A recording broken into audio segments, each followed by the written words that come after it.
Olá, estudantes de Química, sejam todos muito bem-vindos a mais uma aula com seu professor Heber Barbosa. A nossa videoaula ela tem por objetivo gerar suporte para que o aluno possa estudar no formato aula invertida. Na aula invertida, primeiramente, aluno, você estuda. Ao estudar, você constrói os primeiros degraus de sua aprendizagem e com essa aprendizagem você pode ensinar algum colega seu que esteja, por exemplo, com dificuldade. E aluno, quando você ensina, você aprende. Quando você ensina, você aprende mais. Esse é o objetivo da aula invertida. Bem, o nosso tema geral chama-se Teorias e Modelos Atômicos, lembrando que essa aula ela entra como fundamentação teórica para a nossa aula invertida. Dentro desse tema global, Teorias e Modelos Atômicos, nós iremos nesta videoaula estudar especificamente Teoria Atômica de Thomson. Bem, estudante de Química, para que possamos ter uma visão mais ampla do contexto histórico em que ocorreu a descoberta do elétron, em que ocorreu a propagação da teoria atômica de Thomson, eu trago para vocês um rápido vídeo que servirá de fundamentação para a nossa videoaula.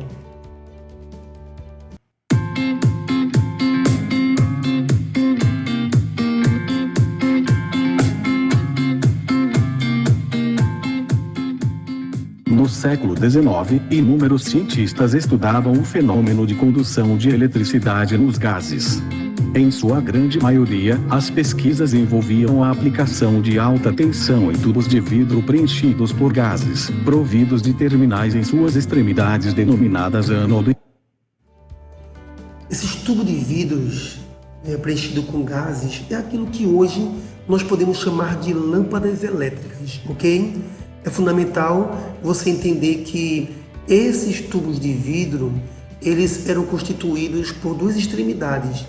Uma extremidade chamada cátodo e outra extremidade chamada ânodo. E cátodo.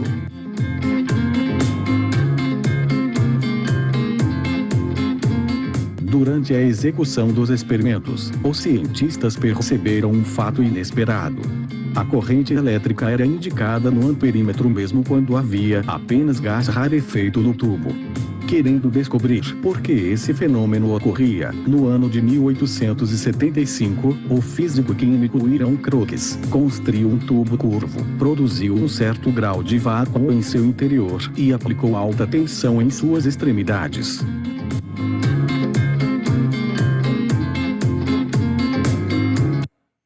Esse tubo de vidro curvo, ele hoje é conhecido como ampola de Crookes.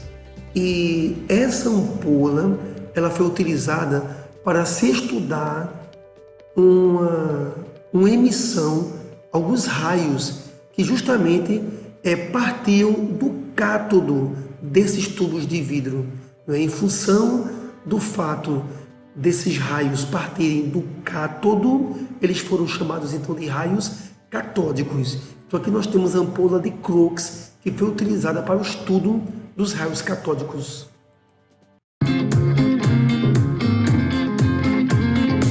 Ao fazer isso, ele percebeu que uma determinada região do tubo apresentava uma luminescência esverdeada. Quando se reduzia, cerca de 100 vezes, a pressão dentro do tubo, visualizava-se uma mancha luminosa na extremidade oposta ao cátodo. É bom lembrar que essa luminescência que foi possível observar, só teve a observação viabilizada devido à existência de um revestimento interno de um material especial fluorescente conhecido como sulfeto de zinco, de fórmula ZnS. Foi esse revestimento interno de sulfeto de zinco que permitiu não é, a visualização dessa luz esverdeada. Crookes concluiu que essa luminescência era algum tipo de radiação que partia do cátodo, indo em direção à parede oposta do tubo. Em função disso, essas radiações foram denominadas raios catódicos. Fundamental é você, aluno, que está fazendo suas anotações. Aliás, esse vídeo é uma aula, na verdade, não é? Faz parte do processo de aula invertida. Então é importante que você anote no seu caderno que esses raios partiam do cátodo, desse tubo de vidro conhecido como polo de Crookes, ok? E como esses raios partiam do cátodo, foram aí denominados de raios catódicos. Raios catódicos esses descobertos por William Crookes. No entanto, Crookes não conseguiu determinar a natureza dos raios catódicos.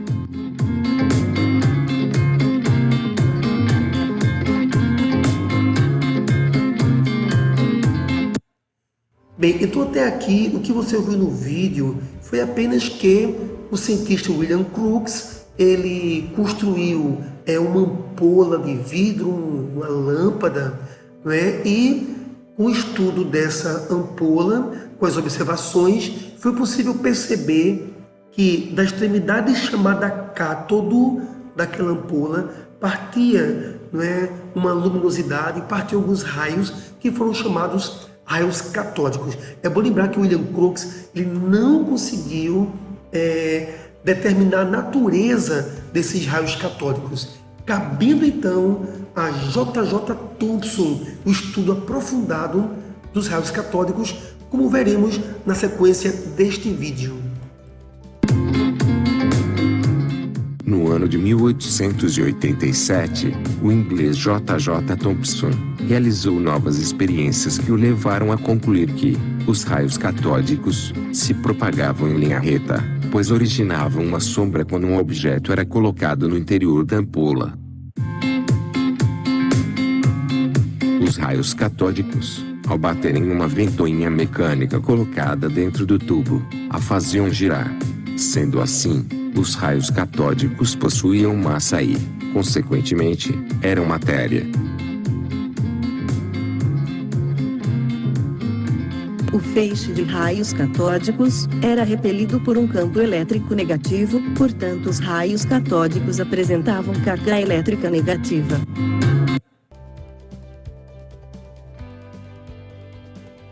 Com relação a essa etapa do vídeo, né, eu voltei a imagem porque assim é fundamental que o aluno tenha essa consciência de que foi realizado um experimento onde os raios catódicos incidiram, vamos chamar assim, em um pequeno brinquedo, e aquele brinquedo começou a girar, começou a funcionar, começou a se mover.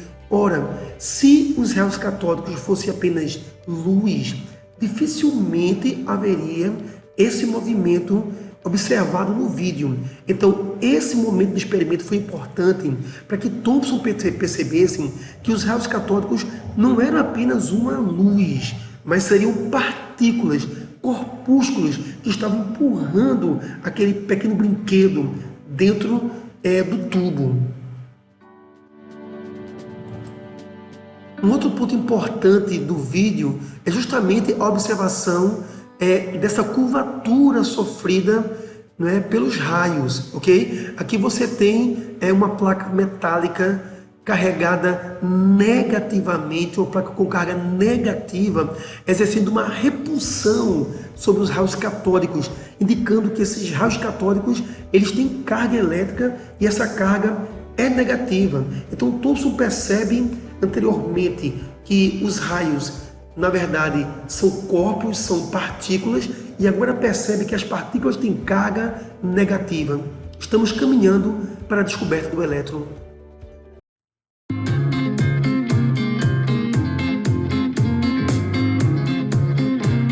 Thomson é considerado o descobridor do elétron, porque lançou a hipótese de que esses corpúsculos negativos seriam partículas subatômicas, presentes em todos os tipos de átomos e, sendo, portanto, constituintes universais da matéria.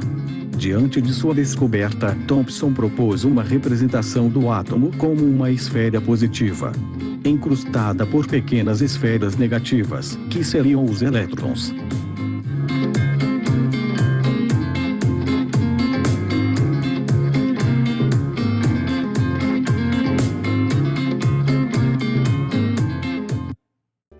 É bom lembrar que quando dentro de uma videoaula que eu elaboro entra um outro vídeo, eu tenho o costume de manter, logicamente, os créditos daqueles que realmente elaboraram o vídeo que eu estou utilizando.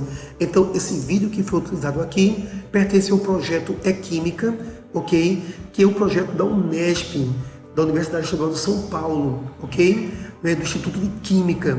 Então, esse vídeo foi produzido, pela Unesp com o objetivo de viabilizar o estudo de Química, ok? Principalmente entre os jovens no Brasil. Aqui estão os créditos aos reais autores deste vídeo. Bem, aluno, o vídeo foi fundamental para que tivéssemos o primeiro contato com a ampola de Crookes e de que maneira essa ampola contribuiu para que Thomson realizasse a descoberta do elétron. Todavia, nós iremos, nesse momento, realizar um resumo sobre os pontos principais da mensagem trazida pelo vídeo. Em primeiro lugar, a ampola de Crookes é um tubo de vidro, algo similar a uma lâmpada, ok? E esse tubo de vidro encurvado, ele tem uma extremidade chamada cátodo, e esse cátodo, quando a lâmpada continha gases a baixas pressões, esse cátodo foi possível perceber que emitia uma luminescência esverdeada. Esse esverdeado, ele teve sua percepção em função de um revestimento interno de sulfeto de zinco.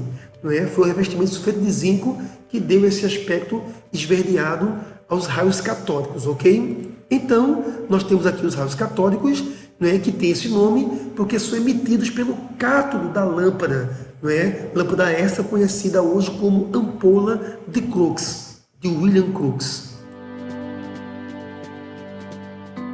Ora, na sequência, nós temos aqui que Crookes ele colocou um anteparo diante dos raios catódicos e houve a projeção de uma sombra, ok? Uma sombra. Ora, esse experimento aqui, ele apenas comprovou que os raios catódicos se propagam linearmente, certo?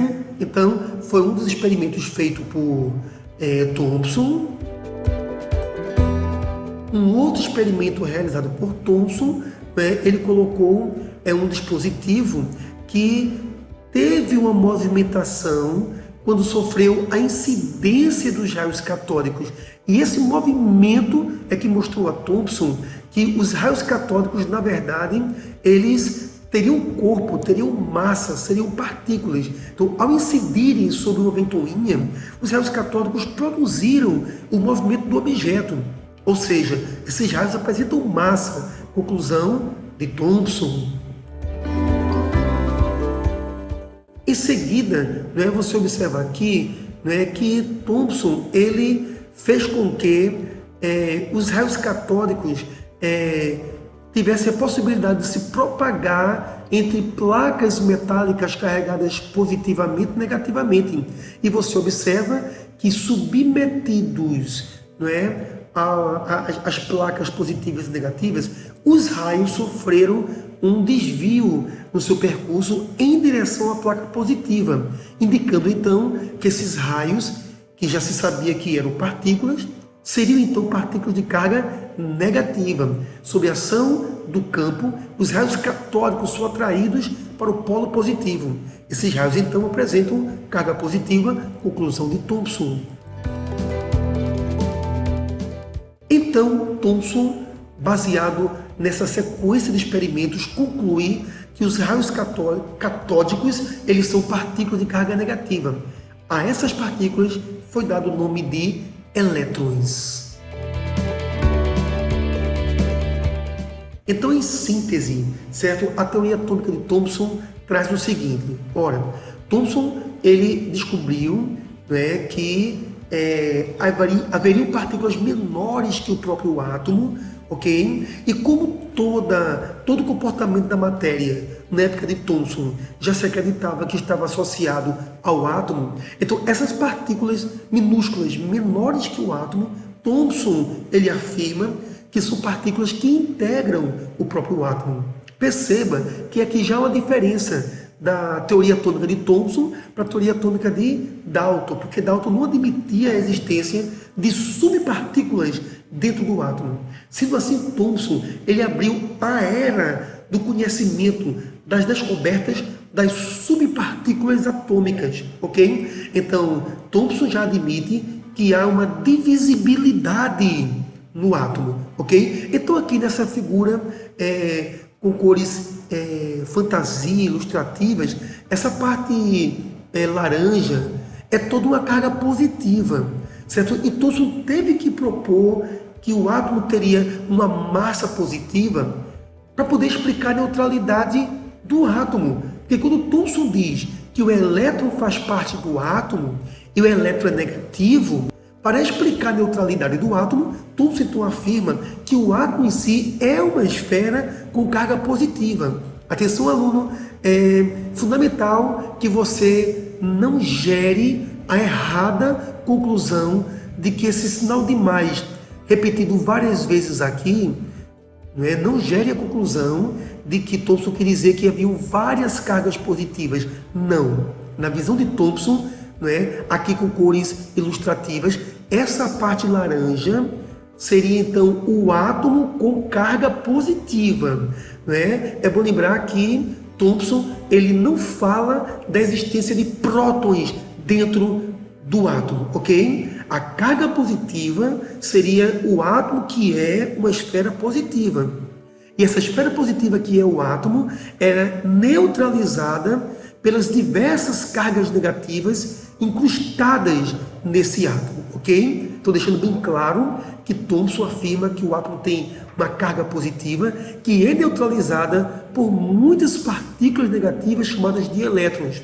Thomson não fala aqui ainda em prótons. Quando eu menciono essa informação nesse vídeo, porque nesse momento, você estudante que acompanha essa aula já tem uma noção da existência do próton, que são partículas positivas, ok? Os prótons. Mas na teoria atômica de Thomson, nós não temos aqui a existência do próton. Thomson apenas fala da existência de uma subpartícula, que é o elétron. Importante esse comentário. Bem, o grande mérito da teoria atômica de Thomson é justamente conseguir associar ao átomo a natureza elétrica da matéria. Então, a primeira teoria, o modelo atômico, que associa ao átomo a existência da eletrização, da corrente elétrica, é justamente a teoria atômica de Thomson. Sendo esse, então, o grande mérito de sua teoria atômica. Bem, aqui nós temos uma imagem ilustrativa, ok? Apenas alertando que não se deve brincar com eletricidade. Apenas isso. Ora, como você já estudou antecipadamente em outras fontes que o professor de Química Heber Barbosa te enviou, a teoria atômica de Thomson ela ficou popularmente conhecida como pudim de passas. Mas por que pudim de passas? Porque você sabe que uma das características da química é estudar a natureza, explicar a natureza e divulgar o conhecimento, ok? Então, na tentativa de fazer com que a população compreendesse a sua visão acerca do átomo, Thomson comparava o átomo a um pudim de passas, onde a massa em si desse pudim representa a massa do átomo com carga positiva.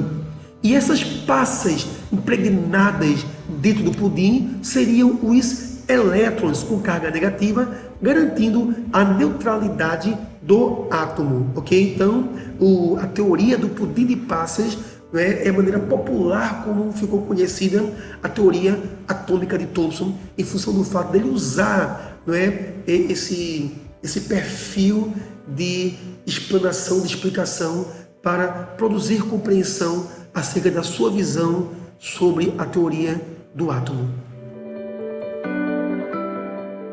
Bem, posteriormente, em nossa próxima videoaula, nós veremos que a teoria atômica de Thomson, ela sofreu modificações, sofreu evolução. E essa evolução aconteceu com os estudos de Ernst Rutherford. Mas isso é tema de nossa próxima videoaula. Na verdade, aluno, nós chegamos aqui ao final de mais uma videoaula e é fundamental chamar atenção ao fato de que deve ser você o protagonista de sua aprendizagem. Ou seja, utilize essa videoaula para construir os seus resumos no caderno. Não é? Elabore relatórios acerca do conteúdo teórico que foi abordado nessa videoaula. Seja você mesmo o protagonista de sua aprendizagem. Sendo assim, estou aqui me despedindo de vocês que estiveram ao meu lado durante esta videoaula e aguardo todos vocês na sequência desses vídeos, dando continuidade à nossa aprendizagem de Química.